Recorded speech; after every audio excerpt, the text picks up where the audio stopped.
चल नाती चल त जैसे हमार भाई मुहल है ते सही हमार 3 गो भतीजा बार से एको दिन हमरा द्वार पर झांकी पर ने खसाओ होय त भी कितना आम फरल बा रे इहन मा मोह कुली आ देख नहीं देखौ भतीजवा चढ़ल बा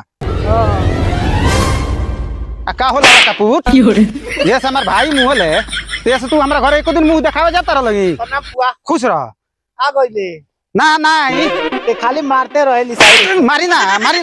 देखिए यही हम चढ़ल बा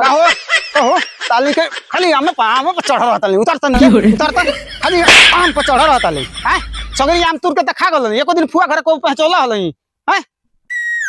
ए कब उठा के बारे हैं कहां बा तनिक आम खा के त चक्रिया गेल बड़स पड़ियो पुआ पड़िया फुआ कहला कि प्रणाम फुआ कहला रे पुआ एमे मिठाई ले बड़े का एमे मिठाई लेल बनी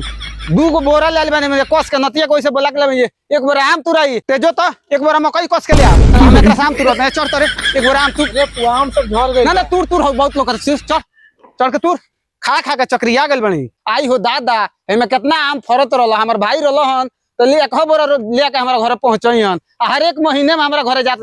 चढ़ अरे का रे एक बेर औरी पड़ियो ना बकलोले रह गली सब बकलोले रह गइला साहब और जाके मकई ले औसत एक बार कस के ए चढ़ तुर अस्कत लगाता तारा चढ़ बाबू रे बोरा सरिया एक बार आम लग चल बेनू हां चढ़ तू तुर चढ़ के खा के चक्रिया गल बनी आमे पर नहीं चढ़ल जात कहां आम बारे आम नहीं खाए आम जो तो एक बार मकई ले औता दौड़ तो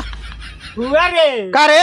हई गोलका मोवा सब चू गइल बा हां हई लंगड़ा बचल बा फुआ के लगाम थे तरह फुआ के ठीक बा जो मकई लेके आवे के बोरा जो तो ए तुर ए